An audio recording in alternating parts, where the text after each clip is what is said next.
Bonsoir, merci d'assister à ce live Studirama TV consacré ce soir à lycéenne bachelor SUPEST. Je reçois pour en parler Christine Krast. Bonsoir, vous êtes votre directrice de ce programme en 3 ans après le bac, et Camille Desbacs, excusez-moi, j'espère que je n'ai pas écorché vos noms. Vous êtes étudiante en 3e année de ce programme et vous allez tout nous dire pourquoi vous avez intégré ce bachelor, cette lycéenne bachelor sud-est après votre bac. Mais pour commencer, lycéenne a une grosse actualité. Pourriez-vous nous donner toute l'actualité de l'année 2016-2017 de ce programme? Oui, bien sûr. Donc effectivement, grande actualité pour ICN, notamment ICN Bachelor, puisque nous changeons de banque d'épreuves, et en particulier, pour accéder à notre programme, dorénavant, les candidats devront passer le concours ATO+3 hors APB, donc en dehors de la plateforme admission post-bac. Alors, vous avez rejoint ATO+3, ça c'est une grande nouveauté de cette année, donc il faut s'inscrire via ATO+3, et en plus, ATO+3 sort de la banque APB. Exactement. Ce qui répond aux questions de certains internautes qui se sont posés la question, donc comment procéder pour choisir l'ICN? On va tout de suite parler du concours, puisque c'est quand même l'actualité majeure du moment. Bien sûr. Donc nous proposons deux sessions d'épreuves écrites en janvier et en avril. Pour s'inscrire, il faut aller sur le site atoplus3.com pour s'inscrire à une des deux sessions. C'est exclusif en fait comme candidature. Voilà. Alors, on va venir à Camille. Camille, vous allez nous dire qui vous êtes, d'où vous venez, quel parcours vous avez suivi pour arriver lycéenne. Qu'avez-vous fait au préalable? D'accord. Et ben moi, je suis sortie en fait en 2014 d'un bac économique et social.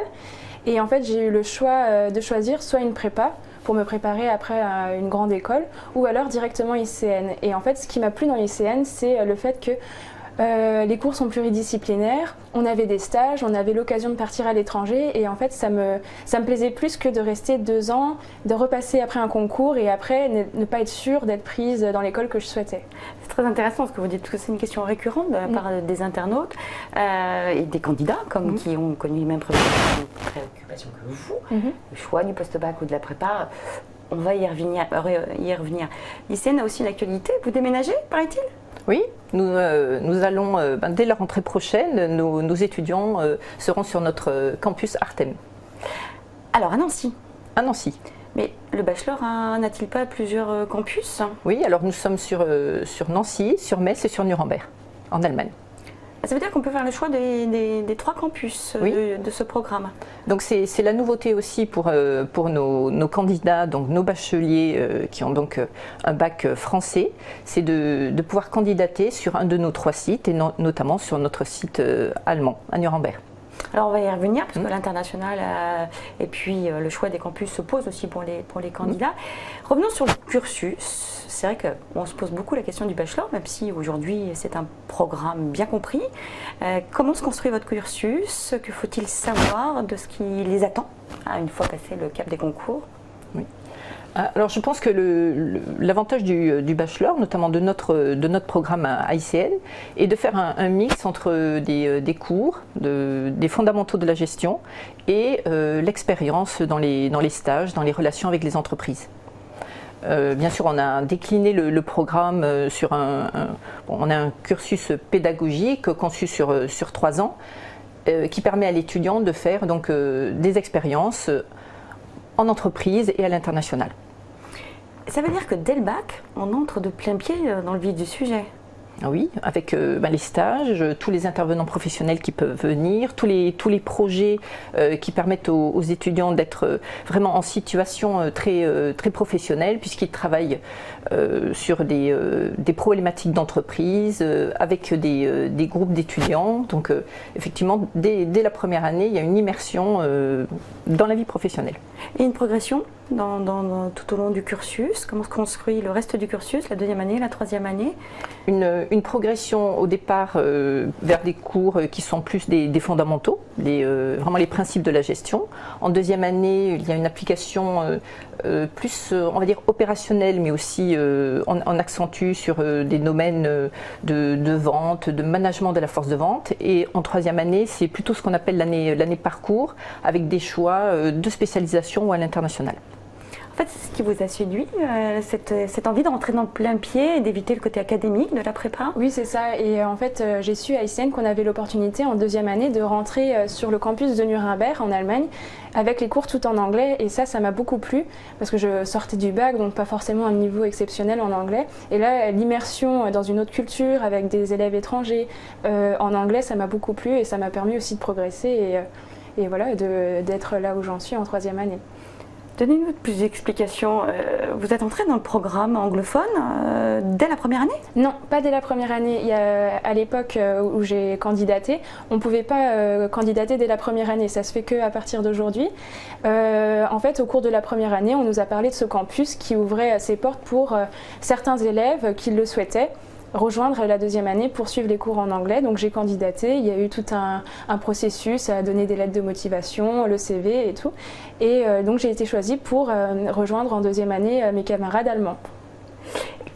Qu'est-ce qui se passe quand on sort de terminale? Souvent on se pose la question du niveau linguistique. Est-ce que c'est rigoureux? Est-ce que c'est plutôt accessible pour certains? Parce qu'on est réputé pour ne pas avoir une capacité linguistique très phénoménale, mais manifestement c'est facile. ICN met quand même beaucoup l'accent sur les langues et surtout sur l'anglais, donc j'ai pu aussi approfondir mes connaissances grâce à mon professeur au cours de la première année, et puis elle a su me faire confiance même si j'étais pas encore partie à l'étranger, donc j'avais jamais été vraiment immergée dans la culture anglophone. Et de partir, ça a été dur le premier mois, mais au final, j'en ressors avec un bon niveau et d'être vraiment complètement immergée, ça permet aussi de beaucoup progresser, plus rapidement qu'en suivant des cours. Et là aujourd'hui, quelle spécialisation suivez-vous? Parce que vous êtes en troisième année. Je suis en troisième année et au second semestre, on doit choisir une spécialisation, soit banque et assurance, soit communication, soit affaires internationales qui est tout en anglais. Donc c'est celle que je vais choisir pour continuer aussi. C'est la spécialisation qui me plaît le plus, mais aussi qui me permet de suivre le cours en anglais. Il y a Rachel qui vous demande s'il faut un bon niveau d'anglais, mais même après le bac, vous jugez l'aspect linguistique au niveau du concours? Alors oui, il y a de l'anglais à l'écrit, de l'anglais à l'oral. Bon, forcément, on demande un certain niveau d'anglais, mais comme l'a précisé Camille, voilà, on ne s'attend pas à ce que l'étudiant soit complètement bilingue ou trilingue pour faire notre cursus. On va accompagner aussi l'étudiant, il y a des cours d'anglais, possibilité de suivre des cours, notamment dans notre cursus en première, deuxième année en anglais, donc à Nuremberg. En troisième année, on propose aussi un cursus tout en anglais. Donc voilà, au fur et à mesure de son parcours, l'étudiant peut progresser aussi en anglais. Voilà. Justement, Léa vous demande, faut-il choisir entre Nancy et Nuremberg? Comment se fait la répartition? Alors, dès l'inscription pour le concours, les étudiants devront choisir les centres d'écrit. Alors, pour la première session, soit Nancy, soit Metz. Pour la deuxième session, le campus de Nuremberg sera aussi accessible pour le concours. Mais par la suite, quand le candidat aura la réponse, voilà, est-ce qu'il est pris ou pas à ICN, il devra se positionner sur un de nos 3 campus. Donc le choix du campus peut intervenir assez tardivement, on va dire, par rapport à l'inscription vraiment au concours. Est-ce qu'il est déterminé en fonction des spécialités éventuellement? Parce que là, le parcours anglophone est proposé que sur certains campus. Est-ce qu'il y a des spécialisations qui sont dispensées là sur l'un ou l'autre des campus? Alors pas spécifiquement, puisque l'enseignement est relativement identique et homogène sur les 3 campus, que les cours soient délivrés en français ou en anglais. J'ai l'impression que je parle des spécialisations, on ne les a pas abordées. Quels sont les grands domaines d'expertise que vous proposez au terme du cursus? Parce que le bachelor, effectivement, ce sont les fondamentaux de la gestion et du management de l'entreprise, mais au terme, vous avez une dominante métier ou fonctionnelle. Oui. Bon, le cursus est généraliste, mais effectivement, en troisième année, nous proposons trois spécialisations. Affaires internationales, donc c'est le cursus qui plaît à Camille, donc tout en anglais. communication commerciale et aussi le cursus banque et assurance où d'ailleurs nous délivrons le certificat AMF qui est une spécificité notamment de l'ICN. Sur le marché français, nous sommes très peu à proposer ce certificat. C'est clair, et peu d'écoles le proposent. Donc en fait, les étudiants du bachelor en profitent aussi. Oui. Avec salle de marché et... non, vous n'avez pas de salle de marché, mais une certification AMF au terme du bachelor. Oui. Ça se caractérise comment? Ils doivent postuler? C'est comme le TOEIC, il faut l'avoir quand on a suivi une filière particulière? Alors, dans le cadre de notre spécialisation, c'est un module qui est proposé, accessible aux étudiants qui suivent notre spécialisation. Donc voilà, c'est intégré. Tout étudiant qui choisit cette spécialisation va passer l'AMF. Donc c'est un plus éventuellement pour ceux qui veulent poursuivre dans cette filière, une filière finance par exemple? Oui, alors c'est un plus pour ceux qui souhaitent travailler, pour ceux qui souhaitent continuer les études. Et quel regard les entreprises sur les Bac+3? Parce que ça c'est quand même quelque chose d'un peu effectivement rare, surtout des bachelors par exemple. Cette certification apporte quoi, alors, quoi de plus à leur CV? Alors c'est important parce que nous avons notamment pas mal de partenariats avec les organismes bancaires et pour eux c'est important de pouvoir recruter des diplômés qui ont déjà cette certification. Alors, il y a beaucoup de questions qui arrivent, on va revenir manifestement, on va revenir sur la dimension internationale tout à l'heure parce que le volet international est fort chez vous. J'ai la maman de Valentine qui demande pourquoi, enfin sa fille hésite entre une école en 5 ans et le bachelor manifestement. Et elle s'adresse à vous Camille, pourquoi avoir fait le choix du bachelor et est-ce que vous aviez posé la question de la prépa, mais est-ce que éventuellement vous étiez posé la question d'une école post-bac de plus longue durée? Alors j'avais vu qu'il y avait des écoles qui proposaient bac+4 ou même bac+5, mais ça me faisait un peu peur de me dire je rentre dans une école et je vais en ressortir que dans 5 ans et si ça me plaît pas ou s'il n'y a pas des spécialités qui vont me plaire ou est-ce qu'on me propose pas exactement ce que je veux, je serai coincée pour 5 ans ou devoir sortir du cursus et recommencer autre chose. Ce qui me plaît avec le bachelor +3, c'est que déjà je m'étais renseignée, je savais qu'on avait des spécificités et après mon bachelor +3, soit j'aurais la possibilité d'aller travailler ou de faire un master après, bac+4 ou bac+5. Donc soit dans l'école, soit dans un autre cursus universitaire. Donc c'était stratégique? Oui. Vous aviez prévu un bachelor dans l'optique de poursuivre. Et c'est une question qui revient souvent d'ailleurs chez les internautes. Quelle chance a-t-on d'intégrer justement un master, par exemple celui de l'ICN, après un bac+3? Alors si on regarde nos statistiques, en fait on a 85% de nos étudiants, alors bien sûr ça dépend un peu des années, mais on a entre 80 et 85% de nos étudiants, enfin diplômés du bachelor, qui continuent après le bachelor, alors soit des parcours MSI, soit des programmes grande école, notamment AICN. Et donc c'est aussi une possibilité d'accéder à un diplôme master. Faire le bachelor, c'est aussi cette possibilité. On a aussi des étudiants qui choisissent d'aller directement sur le marché du travail. Et on a notamment des bons taux d'insertion dans le domaine professionnel. Dans quel domaine ? Alors, notamment dans le domaine bancaire, puisque nous avons cette certification AMF, ça facilite aussi bien sûr l'insertion des diplômés. Dans les activités de commerce, de distribution, on a aussi des étudiants qui vont dans des cabinets, RH, d'audit, c'est assez varié. Et vous-même, quel est votre projet professionnel ? Moi j'aimerais continuer vers un master. Après, moi j'aime beaucoup le luxe, donc je sais que ICN a un bon master en luxe, donc pourquoi pas continuer avec un MSI. Oui, un MSI. Un MSI. Donc vous souhaiteriez intégrer ce MSI qui s'ouvre au bac+3 après votre formation. Oui, c'est ça. Il y a un dossier et après il y a des tests écrits et des tests oraux. Et vous organisez vos stages en ce sens ?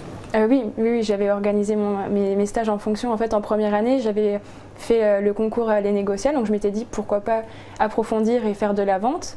Donc j'ai été prise chez La Durée pendant 3 mois. Donc quand même un domaine assez luxe et sympathique. Et en deuxième année, comme j'aime aussi beaucoup la mode, je me suis dit pourquoi pas rentrer dans une start-up qui développe justement une marque de vêtements éthiques et biologiques fait en France. Donc voilà, j'ai fait ça comme stage dans l'optique après de me dire en troisième année pourquoi pas intégrer une grande maison de luxe pour ensuite continuer mon parcours dans le luxe. Et le MSI vous apportera une ultra spécialisation ou va combler ou va vous spécialiser, parce que là vous avez un vernis. C'est ce que vous attendez de la poursuite d'études? Oui, en fait le MSI il est très spécifique. Nous, nos cours en bachelor sont assez généraux. On ne parle pas forcément du marketing du luxe pendant tout le cours. Ça va être quelques petites informations. Mais pour le MSI, c'est vraiment approfondir mes connaissances sur ce domaine-là. Par les négociales, il y a Quentin qui vous demande quand se déroulent les négociales cette année. Une très bonne question. Alors je dirais fin mars. Voilà. Fin mars. Alors ça consiste en quoi les négociales? Dites-nous. Alors c'est un concours de vente qui est national. Et ICN, ça fait déjà très longtemps que nous participons. Et ICN, notamment dans le cadre du bachelor, nous organisons tous les ans le concours de vente, qui est un moyen de faire en fait la présélection pour le concours des négociales. Donc on est reconnu comme centre de qualification interne pour les négociales. Et les étudiants que nous sélectionnons, les 30 meilleurs étudiants que nous sélectionnons lors du concours de vente, participent aux négociales et arrivent directement au quart de finale. Et ça, c'est ouvert à tous les étudiants du bachelor. Du bachelor, oui. Première, deuxième ou troisième année? Toutes les promotions participent, c'est durant 2 jours à notre concours de vente. C'est un assez grand événement pour le programme. D'accord. Alors, il y a une prégnance de l'entreprise, des stages. Je vous demandais ce qu'il en était au regard de votre projet professionnel. Le fait est qu'on peut passer 14 mois, on peut avoir au terme de la formation presque 14 mois d'expérience professionnelle. Comment se traduisent les stages au cours et de l'expérience professionnelle et des relations école-entreprise, par exemple, tout au long du cursus? Alors nous proposons en fait des stages aux étudiants à la fin de chaque année académique. Donc la première année, deuxième année, troisième année, avec des objectifs pour bien sûr chacune des années, des objectifs qui vont être différents. Plutôt découverte de l'entreprise en première année, plutôt professionnalisant en deuxième et troisième année, en fonction aussi des choix de l'étudiant. Comme a dit Camille, voilà, son orientation vers le domaine du luxe va faire qu'elle va choisir plutôt des stages en lien avec ce domaine. Et c'est un bon moyen justement par rapport à l'enseignement assez général à dominante commerciale du bachelor, d'orienter son cursus et d'acquérir une expérience professionnelle dans ce domaine. Alors vous parlez de relations entreprises. Tout au long du cursus, nous avons des relations avec les entreprises, justement dans le cadre du concours de vente. Des entreprises nous sollicitent pour poser des problématiques aux étudiants. Nous faisons travailler les étudiants sur des études de cas. Donc tout le cursus va être construit de cette manière. Vous ne le proposez pas en alternance? Pas véritablement en alternance, mais en deuxième année, chaque étudiant a un jour dédié à son projet, alors soit associatif, soit professionnel. Et nous avons actuellement beaucoup d'étudiants qui ont choisi de travailler un jour par semaine en entreprise.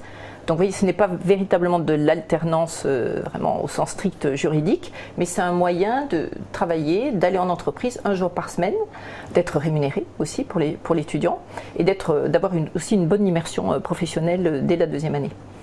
Voilà, une rémunération. Enfin, vous avez répondu à Maxime qui vous demandait combien de stages on pouvait faire, au moins, voilà. Maxime, vous êtes... Justement, là, on parlait de rémunération. C'est vrai que les aides financières, alors beaucoup de questions portent sur le coût du bachelor. Oui. Quel est-il? Je cherche les prénoms pour les attribuer, mais ne m'en veuillez pas, il y a beaucoup de questions qui arrivent. Et Maxime vous demande s'il y a des aides pour trouver, pour trouver une entreprise, mais pour financer sa formation. Et j'ai une maman qui vous demande si sa fille présente le concours, si c'est facile d'être hébergé, comment ça se passe pour ces petits jeunes, parce qu'ils sortent quand même de terminale. C'est pas toujours facile d'aller faire son tour de France et d'aller présenter des concours. Oui. Alors pour l'hébergement, puisqu'on est là à Paris, je peux dire que Nancy est un peu moins cher que notamment Paris, donc c'est vrai qu'on est dans des budgets qui sont assez accessibles, notamment pour des hébergements étudiants. Nous avons bien sûr des partenariats avec des organismes bancaires qui vont proposer aux étudiants des prêts à des taux très privilégiés, entre autres. Voilà. Et des aides au logement, vous les accompagnez, vous les aidez à... Des aides au logement, non, on ne peut pas des dire aides au logement, mais des aides pour trouver un logement. Parce que c'est vrai que quand on vient passer un concours, souvent, on arrive avec sa valise. Les admissibles font ça très très bien, l'équipe. Mais c'est vrai, comment ça se passe? Oui. C'est un tremblin. Ils passent le bac, ils sont obligés de passer les concours. Je pense que c'est la préoccupation de la maman là dans les quelques mois qui viennent. J'avais compris que c'était tout au long du cursus. Oui, après, mais tout au long du cursus. Mais pour le concours, en fait, cette année aussi, nous avons une nouveauté, c'est que nous avons mis en place un système d'hébergement. Nos étudiants vont héberger des candidats qui auraient besoin d'avoir une chambre la veille du concours. Il y a beaucoup de questions qui arrivent. Alors, sans transition, on va revenir, vous parliez des relations d'entreprise. Il y a quelque temps, le bachelor, c'était encore un mot méconnu dans le monde professionnel. Aujourd'hui, c'est une réalité. Quel regard portent les recruteurs sur un bac+3 puisque ça répond à des besoins en middle management? Oui, exactement. On va dire que l'avantage de la formation bachelor permet d'avoir un approfondissement peut-être plus important qu'une formation en 2 ans. Et l'avantage d'une formation donc en 3 ans, c'est notamment lors de la dernière année, d'apporter des éléments qui vont être plus stratégiques, qui vont permettre à l'étudiant de prendre du recul. Et par la suite, le diplômé d'un bachelor a la possibilité d'accéder à des fonctions d'encadrement peut-être plus facilement qu'un étudiant qui aurait par exemple un bac+2. Donc l'avantage du bachelor, c'est avoir vraiment cette dimension de management, mais en même temps d'être capable d'évoluer une fois intégré sur le marché du travail et d'assurer des fonctions d'encadrement très rapidement. On va dire notre vision actuelle de nos diplômés qui ont décidé d'aller sur le marché du travail au bout de 3 ans nous montre qu'en fait ils s'insèrent très rapidement dans des fonctions de manager, de responsable d'entreprise, de dirigeant, et en général ils évoluent très rapidement.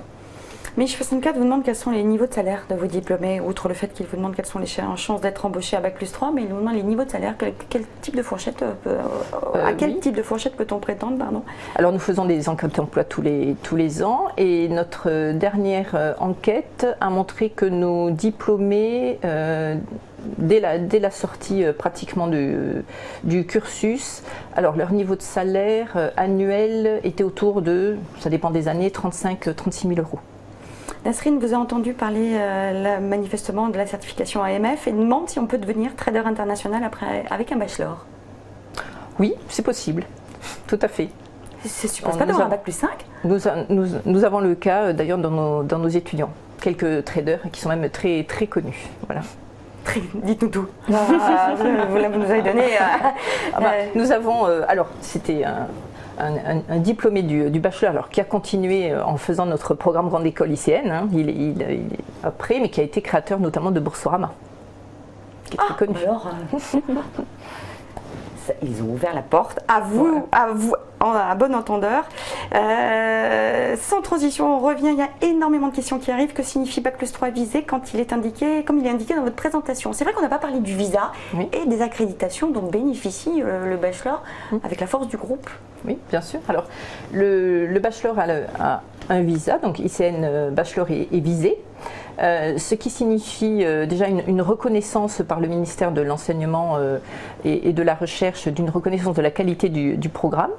Mais que signifie aussi, enfin quelle est l'implication d'avoir un diplôme visé?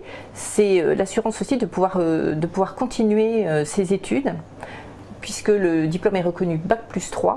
Cela va permettre donc aux diplômés d'accéder à des cursus master, que ce soit dans les écoles de management ou à l'université. Alors, on va revenir à vous Camille, vous allez nous parler de votre expérience internationale, mais justement Farid vous demande si les étudiants doivent aller à l'étranger pendant leur cursus et pourquoi faire un stage ou des cours dans une université. On va aborder donc la dimension internationale. De manière générale, comment se traduit cette expérience internationale qui est obligatoire d'ailleurs? L'expérience obligatoire de 2 mois au minimum. Quand on regarde de plus près, finalement, nos étudiants en moyenne vont plus de 3 mois à l'étranger. Plusieurs possibilités, soit le stage en entreprise, soit le séjour académique chez un de nos nombreux partenaires, puisque nous avons 104 partenaires au niveau international. Donc plusieurs possibilités. plus, bien sûr, comme l'a fait Camille, aller sur notre campus de Nuremberg, qui représente aussi l'international. Voilà. Alors, et vous, où êtes-vous allé? Dans quelle destination avez-vous choisi? Pourquoi cette zone géographique? Moi, je suis partie à Nuremberg, du coup, pour avoir les cours en anglais, qui a permis aussi de valider mon quitus international. Et cette année, je ne suis pas partie à l'étranger, vu que j'avais déjà validé mon quitus. Et je préférais me focaliser sur la fin de mon bachelor, ma spécialisation et trouver un stage aussi par la suite. Et aussi préparer les concours master qui allaient suivre. Donc en fait, vous n'êtes pas partie dans une autre université en échange ou Pas cette année. Vous envisagez de le faire? Là, dans les mois qui viennent? Non, ce sera plutôt en master. Pardon, en master. Donc vous reportez ce projet d'expatriation, oui. Outre que Nuremberg, on faisait le coup de la frontière quand même. C'est un peu. C'est aussi. C'est plus proche de la République tchèque que de la France, mais. C'est contraignant je vais revoir ma géographie. C'est contraignant de faire. Vous revenez souvent en France? Quand j'y étais, je rentrais à peu près une fois par mois ou une fois tous les 2 mois. Parce que bon, après, on avait un certain montant d'heures de cours qui était quand même assez imposant, mais les professeurs et l'administration s'arrangeaient pour qu'on ait des plus grands week-ends pour rentrer quand on rentrait plus longtemps. Parce que c'est vrai que bon, ça fait 5 heures de voiture ou alors 7 heures de train vu qu'il y a des changements, donc c'était quand même pas forcément à la porte à côté. Donc on s'arrangeait comme ça avec l'administration. Pour rassurer les parents qui vont voir leur progéniture partir dans la deuxième, enfin au cours des années, partir loin d'eux, déjà loin en allant à l'école et puis loin à l'international. Comment préparez-vous ces jeunes à appréhender, à aborder de la manière la plus meilleure possible comment les préparez-vous à j'y arrivais à leur séjour? Excusez-moi. Alors bon, on a tout un service dédié justement au séjour académique de nos étudiants. C'est le service des relations internationales qui gère bien sûr tous les accords de partenariat, mais qui gère aussi le départ de nos étudiants et d'ailleurs l'arrivée des étudiants que nous accueillons aussi, puisque ça va aussi dans les deux sens. Donc des forums sont organisés où les étudiants ont des renseignements sur toutes les universités partenaires. Comme nous accueillons aussi des étudiants des universités partenaires, ils ont la possibilité de rencontrer ces étudiants qui sont là, qui échangent avec eux sur justement le pays, les habitudes culturelles, comment se délivrent les cours dans le pays qui les intéresse. Donc voilà, ils ne partent pas non plus à l'aventure. Nous avons des relations étroites aussi avec nos partenaires. Donc voilà, le cursus bien sûr est suivi. Ils ont beaucoup d'informations et nous sommes tout à fait à leur disposition pour leur répondre. Voilà. Ce séjour international suppose-t-il un surcoût ou est-il compris dans le coût global de l'année bachelor? Alors, sauf exception, nous avons 1 ou 2 cas où il y a une rétribution supplémentaire à payer. Nos frais de scolarité comprennent tous les frais on va dire de scolarité de l'université partenaire. Quand on entend les frais de séjour, ce sont réellement sans supplément par rapport aux frais de scolarité. On paye son billet, voilà. On paye son hébergement, on paye, voilà, en dehors de tout frais de vie, les frais de scolarité. Ce qui présente un avantage quand on connaît le coût de scolarité de certains établissements à l'étranger, c'est-à-dire que pour le prix d'une année bachelor, on part, je ne sais pas, aux États-Unis, en Grande-Bretagne, dont on sait que quand même les prix sont assez prohibitifs. Finalement, on dit toujours que les écoles de management sont chères, mais pas tant que ça finalement. Non, puisque grâce finalement à ces partenariats, à tout l'investissement qui est fait par notamment ce service, l'étudiant pour les frais de scolarité de notre bachelor peut aller dans des pays où peut-être l'année représente au minimum 4-5 fois le montant de nos frais de scolarité, au minimum.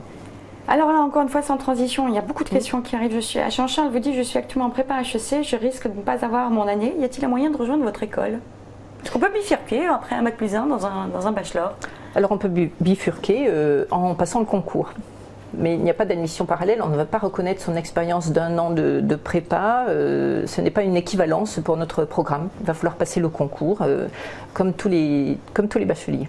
Qu'en est-il après un DUT, un BTS? On peut vous rejoindre en 3e année? Nous ne faisons pas d'admission parallèle. Pas du tout. À ICN Bachelor Supest, non. D'accord. Antoine vous demande de confirmer si effectivement votre concours, on revient sur la question de départ, était bien Nord APB. Je pense qu'il est bon cette année de rappeler qu'effectivement vous avez rejoint le concours Atout+3 et qui est hors APB. Donc voilà, le candidat doit s'inscrire sur le site Atout+3 et peut faire en parallèle bien sûr des choix sur la plateforme APB, mais nous, vraiment notre sélection se fera hors plateforme APB. Quand on est en terminale, déjà il faut essayer d'avoir son bac. Oui. Donc vous révisez votre bac, vous révisez vos concours, vous les passez et vous faites votre tour de France. Comment le vit-on en tant que candidat? Est-ce que les épreuves sont si insurmontables que ça? Est-ce que c'est facile? Est-ce que vous êtes préparé au concours sur des épreuves qui ne sont pas très familières à des élèves de terminale? Bon, moi, j'ai pas passé le même concours que Atout+3, mais ça se ressemble quand même assez. Il faut savoir que le concours, enfin en tout cas la deuxième session, c'est le 1er avril, donc il y a quand même une différence entre le 1er avril et le jour du bac. Enfin, on a le temps de préparer tout en amont. Et les épreuves ne sont pas insurmontables. Toutes les filières du baccalauréat peuvent le passer. C'est des épreuves de logique, de raisonnement. Il faut avoir une certaine ouverture sur le monde. Donc on préconise aux étudiants de lire un peu les journaux. Et voilà, le niveau d'anglais n'est pas un niveau bilingue. Il faut pas se stresser. C'est un niveau que n'importe quel bachelier peut passer. Il faut, si après on se sent pas à l'aise, le préparer un peu en amont avec des annales. Mais c'est pas insurmontable. Donc vous êtes préparé méthodologiquement à affronter ces épreuves? Affronter, c'est un grand mot, mais... Moi, c'était l'épreuve de logique qui me faisait le plus peur avec un peu des mathématiques. J'avais juste fait un annal avant de venir et pour voir juste la méthode, comment ça se passait, et puis pour me rassurer aussi. Mais voilà. Nous organisons des journées de préparation et d'entraînement. Donc la prochaine est le 10 décembre, donc très prochainement vraiment. Et la seconde est le 4 mars. Donc, dans vos locaux? Oui, dans nos locaux. Donc voilà, les candidats peuvent s'inscrire à cette journée. C'est un samedi, l'après-midi. Donc ils peuvent venir on va dire, bénéficier des conseils de nos étudiants qui sont actuellement dans notre cursus, faire des QCM, on les aide, on leur explique aussi les objectifs du concours. Et donc ils peuvent s'entraîner aux épreuves sur des cas concrets, concrètement, et profiter de conseils d'enseignants, d'étudiants qui peuvent les coacher, par exemple. Oui, tout à fait. C'est le but de ces c'est le but de ces journées. On s'inscrit sur le site Atout+3 aussi. Et par école, par campus, l'étudiant a le choix de cette journée. Mais vous avez également une autre initiative propre au bachelor, lycéen bachelor, SUPEST. C'est une journée, on s'inscrit, on peut choisir de suivre un cours de votre bachelor. Comment ça se passe? Il faut s'inscrire, quels que soient les élèves de terminale, vous avez une sélection? Alors, pas du tout de sélection, justement c'est très ouvert. Tout bachelier qui a envie d'assister à des cours prend contact avec nous. Ce sont notamment les étudiants qui s'occupent de la promotion de notre programme, ICN Bachelor Promotion, ICN BP, qui les accueillent. Les lycéens nous rejoignent dans des cours, assistent à des cours, découvrent des associations, passent tout un après-midi avec nos étudiants. C'est assez utile parce que je pense que pour eux c'est un moyen de se projeter, voir finalement si je passe ce concours, qu'est-ce qui m'attend l'année prochaine. Quand on est au lycée, on ne sait pas vraiment finalement à quoi ressemble une école de management et le fait de participer à une immersion peut aider dans le choix. Donc nous développons ça depuis novembre jusqu'à février-mars et nous sommes en mesure aussi de proposer comme ça des journées aussi un peu à la carte par rapport au planning de l'étudiant. Donc chaque année, c'est une possibilité qui est offerte au terminal. Vous en avez profité? Non, moi j'ai pas fait l'immersion, mais j'avais fait la journée porte ouverte, histoire de communiquer un peu avec les étudiants, d'échanger et puis de faire aussi des QCM, de me préparer. Et ça vous a permis, ça vous a donné des ficelles, vous avez eu de précieux conseils? Oui, j'avais eu des précieux conseils, surtout au niveau de la méthodologie, en fait, c'était ce qui m'inquiétait le plus. Et puis, alors, vous étiez à Nuremberg, mais c'est vrai que comment s'organise la vie sur le campus, la vie associative, je crois savoir qu'elle est extrêmement prégnante à l'ICN. Oui. Est-elle incluse également dans le cursus? Oui. Nos étudiants de deuxième année ont cette journée dédiée, soit c'est un projet professionnel, soit c'est un projet associatif. Bon, comme je vous ai dit tout à l'heure, bon, on a des étudiants qui choisissent d'aller en travailler en entreprise, mais beaucoup d'étudiants sont sur des projets. Alors ça peut être sportif, en matière d'événementiel. Dans le groupe ICN, nous avons plus de 50 associations. Et nos étudiants du bachelor, bien sûr, peuvent rejoindre les associations aussi, qui sont plus à dominante d'étudiants de master, mais c'est tout à fait envisageable. Donc il y a une vie associative qui est très importante au sein de notre école en général. Vous avez fait ce choix? Oui, même si j'étais à Nuremberg. En première année, en fait, j'avais aidé ceux qui étaient en deuxième année en bachelor promotion, donc pour promouvoir l'école. Je faisais partie des membres actifs pour les aider sur les salons et les portes ouvertes. Et en deuxième année, moi, je faisais la promotion à Nuremberg et les portes ouvertes aussi à Nancy pour prêter main forte et puis aussi faire part de mon expérience en Allemagne. Alors ce live touche bientôt à sa fin. En résumé, le bachelor, l'actualité, que faut-il savoir et retenir de votre formation? Alors, je pense que c'est une formation qui va permettre à l'étudiant de mûrir son projet grâce aux enseignements, à toute l'expérience qu'il va pouvoir développer dans le cadre de notre cursus.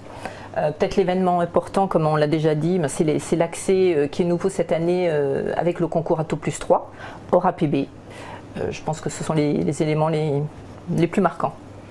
Et vous Camille, si je suis en terminale et je vous dis aide-moi à choisir, il y a beaucoup de questions de savoir est-ce que je fais 3, 4 ans, une prépa, il y a beaucoup de mamans qui se posent la question pour leurs enfants. Si je vous dis pourquoi as-tu choisi, quel est l'atout essentiel que vous metteriez en avant pour ce bachelor? Quel serait-il? Moi je dirais que c'est une école quand même très formatrice, que ce soit au niveau professionnel et au niveau international.